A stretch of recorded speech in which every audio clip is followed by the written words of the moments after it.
पड़ता है। टायर में पंचर कहां कहां है ये जानने के लिए टायर को पानी में डुबोना पड़ता है, और मन में खोट कहां कहां है ये जानने के लिए आदमी को सत्संग में आना पड़ता है। जीवन में खोट कहां कहां है, मन में खोट कहां कहां है ये जानने के लिए आदमी को सत्संग में आना पड़ता है। इसीलिए गुजारिश, प्रार्थना, निवेदन, अनुरोध आपसे करूंगा, जीवन को समझो। एक छोटी सी कहानी है। एक बुढ़िया थी, वो बचपन में ही मर गई।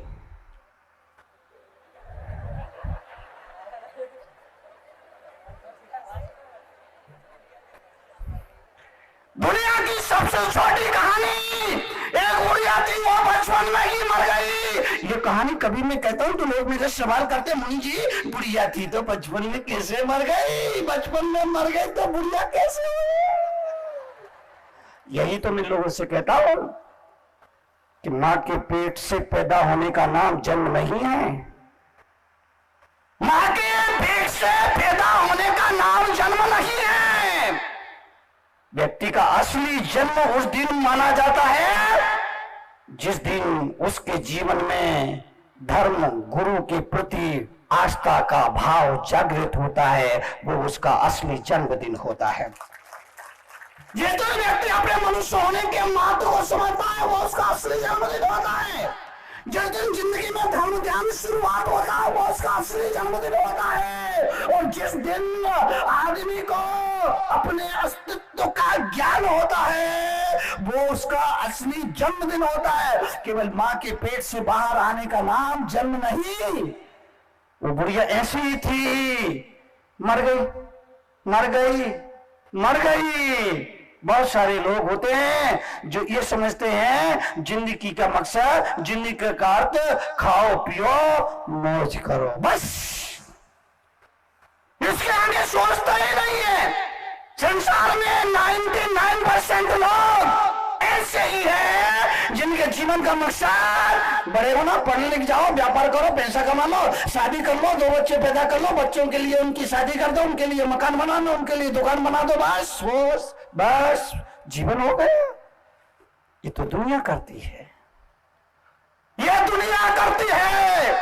अध्यात्म की शरण में आने वालों को यह बोध दिया जाता है, अध्यात्म की पाठशाला में बैठने वालों को यह बाला सबक बताया जाता है। जिंदगी इससे कहीं आगे है। इसलिए अगर कल सुबह के अखबार में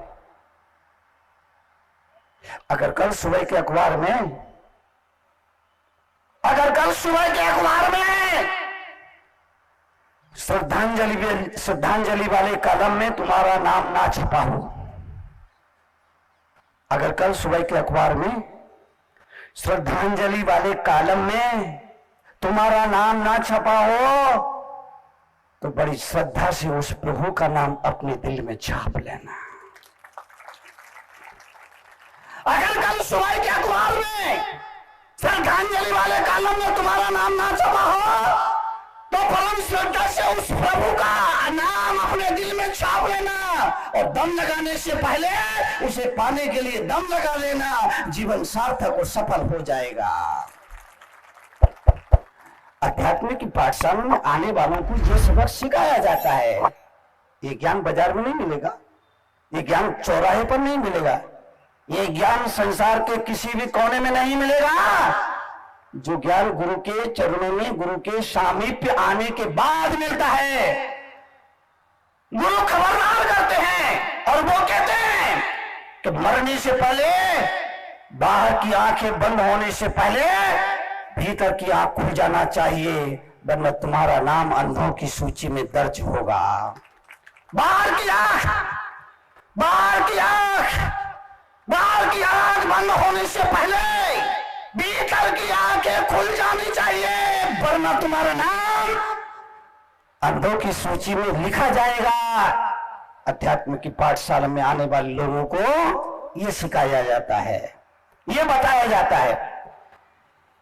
इसीलिए मैंने कहा जो तुम्हारे पास है उसका आनंद लो, जो नहीं है उसके पीछे पागल मत बनो।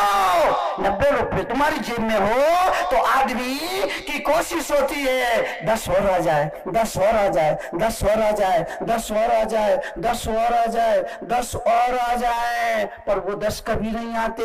10 आने से पहले, पूरे 100 होने से पहले 99।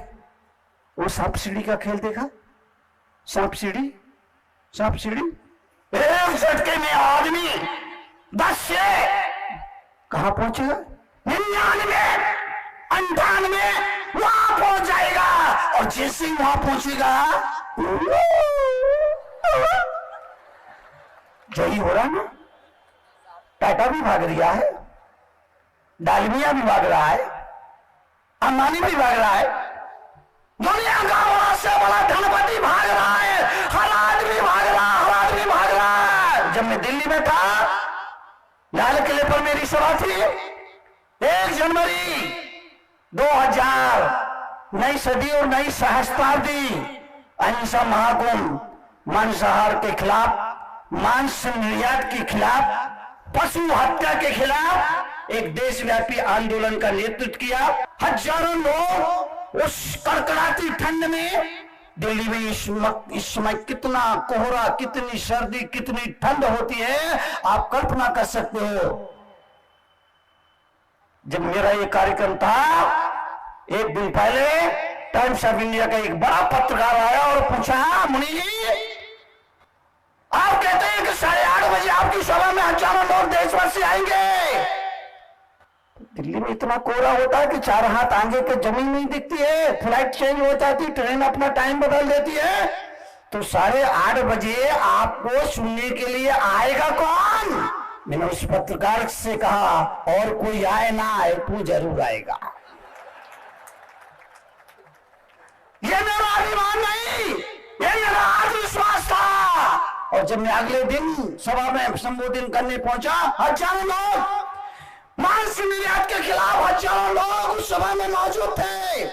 सैकड़ों साधु संत सभी धर्मों के मेरे साथ मंच में बैठे हुए थे। वो पत्रकार बाजू में कुर्सी डाली थी, वहां बैठा था, मेरी नजर पड़ गई। जब मेरा कार्यक्रम हुआ, मैं उतरा, मैंने कहा, श्रीमान आप कैसे आ गए? बोले, मुनि जी पता नहीं, रात में मेरे से कोई बार बार बोलता रहा, चलो चलो चलो चलो, और मैं तो आ गया। मैंने कहा, बहुत बड़ी किया तुमने। आत्मविश्वास दुनिया की सबसे बड़ी ताकत होती है, आत्मविश्वास। इसीलिए आपसे निवेदन करना चाहता हूं, नया वर्ष का पहला दिन, नई जिंदगी जीने का सबक, संकल्प, नए जीवन जीने की शैली बनाइए, तय करिए। नए वर्ष की शुभारंभ संत श्री के सानिध्य में हम जाने के बाद नए वर्ष की शुरुआत करते हैं नए संकल्प के साथ, और संकल्प करते हैं कि आप जिंदगी में कभी मांसाहार नहीं करेंगे और मदिरापान का सेवन नहीं करेंगे। नया वर्ष, नए संकल्प। मुनि श्री बोले, बहुत अच्छा बोले। क्या बोले भैया?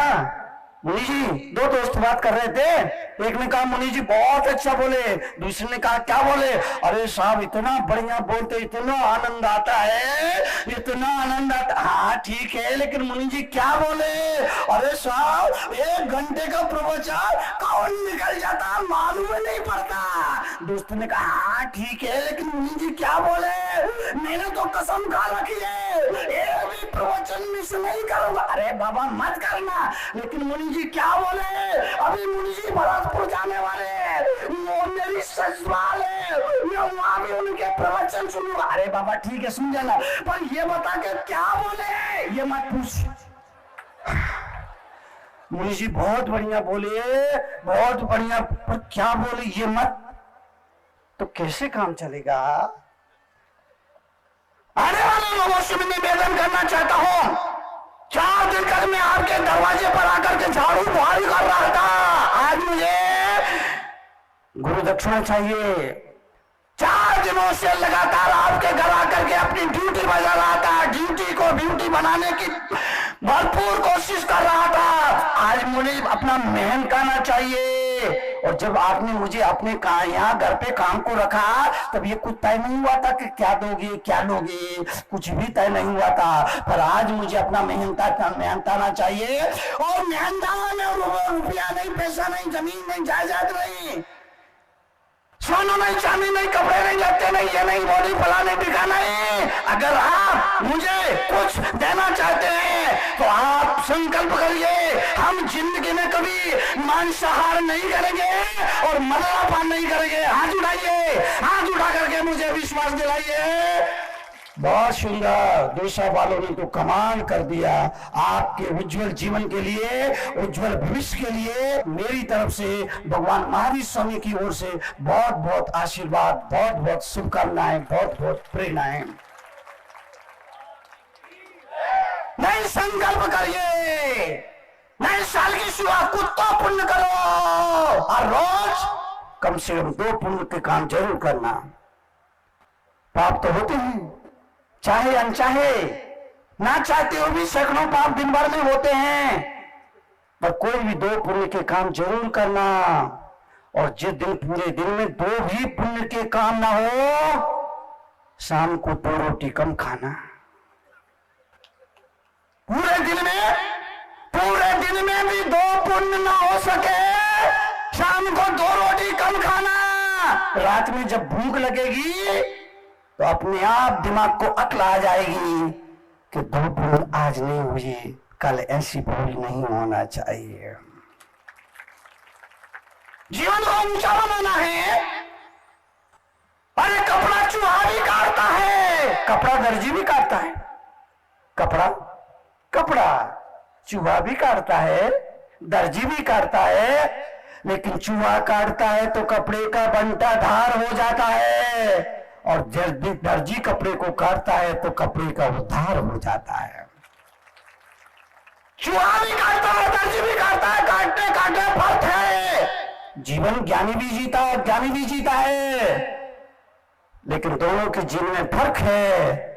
अज्ञानी जीवन को जीता है तो तमाशा बनाकर जीता है, और ज्ञानी जीवन को जीता है तो तीर्थ बनाकर जीता है। जीवन तो जीना है, जीवन तो जियोगे, लेकिन गुजारिश ये करूंगा कि जीवन को तीर्थ बनाकर जीना। जीवन को तमाशा। एक आदमी शराब पीता है, शराब पीता है, शराब पीता है, शराब पीता है, शराब पीता है। उस आदमी से कहो साहब तुम शराब क्यों पीते हो? आदमी क्या बोलता है, मैं क्या करूं साहब, मैं कौन होता हूं पीने वाला, ऊपर वाले की ऐसी ही मर्जी है। ऊपर वाले के नाम पे नीचे वाले ने बड़े बड़े पाप किए, ध्यान रख। ऊपर वाले के नाम पर नीचे वाले ने बड़े बड़े पाप किए। आदमी शराब पीता है, दारू पीता है, उससे कहो ये शराब क्यों पीता है, मैं कौन होता हूं पीने वाला, ऊपर वाले की। तरुण सागर आपको ये बताने के लिए यहाँ मौजूद है, ऊपर वाले की कोई मर्जी नहीं होती। अरे जैसी हमारी अर्जी होती है वैसे ही उसकी मर्जी होती है, ऊपर वाले की कोई मर्जी नहीं। इसलिए जीवन में जीवन का परिवर्तन, जीवन की समृद्धि, जीवन के कल्याण के लिए इस सलाफ ने इस समाज के नक्शे को बदला। इस सलाफ की वजह से ये स्वर्ग जैसा जीवन नर्क बन रहा है।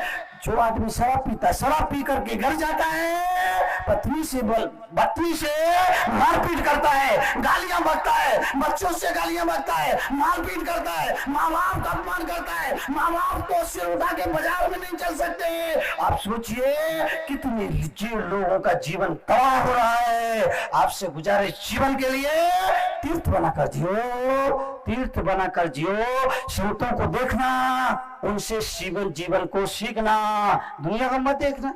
दुनिया तो पता नहीं कहां जा रही, उनको देख करके अगर जीवन की मंजिल तय करोगे तो वो तो बाद में नरक में जाएगा। दुनिया को देख करके अपनी जिंदगी की मंजिल तय मत करो। संतों को, त्यागियों को, प्रतियों को देख करके अपनी जिंदगी का मंजिल तय करो। मुनि का जीवन देखो और मुनि के जीवन को देख करके अरे बाप रे बाप, ये इतना इतना इतना कठोर तप कर सकते हैं तो हम क्या, अगर मुनि 13 साल की उम्र में घर द्वार परिवार छोड़ सकते हैं तो हम क्या गुटखा नहीं छोड़ सकते? हम क्या शराब नहीं छोड़ सकते? हम क्या बीड़ी नहीं छोड़ सकते? अगर मुनि समाज की नग्नता को ढकने के लिए अपने तन के वस्त्र को छोड़ सकते हैं तो क्या हम रात का खाना नहीं छोड़ सकते? अगर हम चमड़े के जूते चप्पल पहनना नहीं छोड़ सकते? संतों को देखो और उनसे सीखो। संतों को देखो, मुनियों को देखो और उनसे सीखो। मैं जुबान से जो बोलता हूं मुझे लगता है वो उतना अधिक प्रभावकारी नहीं है, पर मेरा जो जीवन बोलता है वो उससे भी अधिक प्रभावकारी है। जुबान से बोलने वाले दुनिया में बहुत है, एक से बढ़कर एक है, पर जुबान कुछ बोलती है, जीवन कुछ बोलता है। जुबान कुछ बोलती है, जीवन कुछ बोलता है। तो आज का ये पढ़ा लिखा नौजवान सोचता है स्वामी जी बात तो त्याग की कर रहे हैं और खुद ही करोड़ों की संपत्ति पर कुंडली मार करके बैठे हैं। ये नौजवान धर्म से पीछे हट जाता है। ये नई पीढ़ी धर्म से पीछे हटती आती है जब वो देखता है कि स्वामी जी के जुबान में और जीवा में और जीवन में फर्क है। ये नई पीढ़ी धर्म से पीछे हट जाती है। इसलिए मैं आपसे निवेदन गुजारिश करूंगा, नई पीढ़ी बहुत खतरनाक पीढ़ी है। कड़वे प्रवचन पुस्तक में मैंने लिखा, अब बेवकूफ बच्चे पैदा होना बंद हो गए। अब बेवकूफ बच्चे पैदा होना, बहुत इंटेलिजेंट बच्चे पैदा हो रहे हैं। इतने इंटेलिजेंट बच्चे पैदा, 5 साल की लड़की दुकानदार के पास गई, किराने की दुकान थी, बर्नी में चॉकलेट बिस्किट रखे हुए थे। जैसे उसने चॉकलेट देखी उसके मुख में पानी आ गया। चॉकलेट चॉकलेट, लेकिन पैसे उसके पास थे नहीं। चॉकलेट खाना है, पैसे उसके पास थे नहीं। अब क्या करें? तो दुकानदार से बोली, अंकल जी जब मैं बड़ी हो जाऊंगी तो आप अपनी बेटी की शादी मेरे साथ करोगे क्या? 5 साल की लड़की दुकानदार से बोली, अंकल जी जब मैं बड़ी हो जाऊंगी तो आप अपने बेटे की शादी मेरे साथ करोगे क्या? दुकानदार हंसा और बोला, हाँ बेटी जरूर करेंगे। तो लड़की ने कहा, फिर अपनी होने वाली बहू का मुख मीठा कराओ। बेवकूफ बच्चे पैदा होना बंद हो गए। कबीर जा रहा था, सामने से 5 साल का बच्चा आ रहा था। कबीर, दुनिया में कबीर का नाम, कबीर की प्रतिभा, कबीर की बुद्धि दुनिया जानती है। कबीर की प्रतिभा, कबीर की बुद्धि दुनिया जानती है। कबीर जा रहा था, सामने 5 साल का बच्चा आ रहा था। बच्चे के हाथ में एक दिया था। इधर से कबीर जा रहा, उधर से बच्चा आ रहा, इधर से कबीर जा रहा, उधर से बच्चा आ रहा।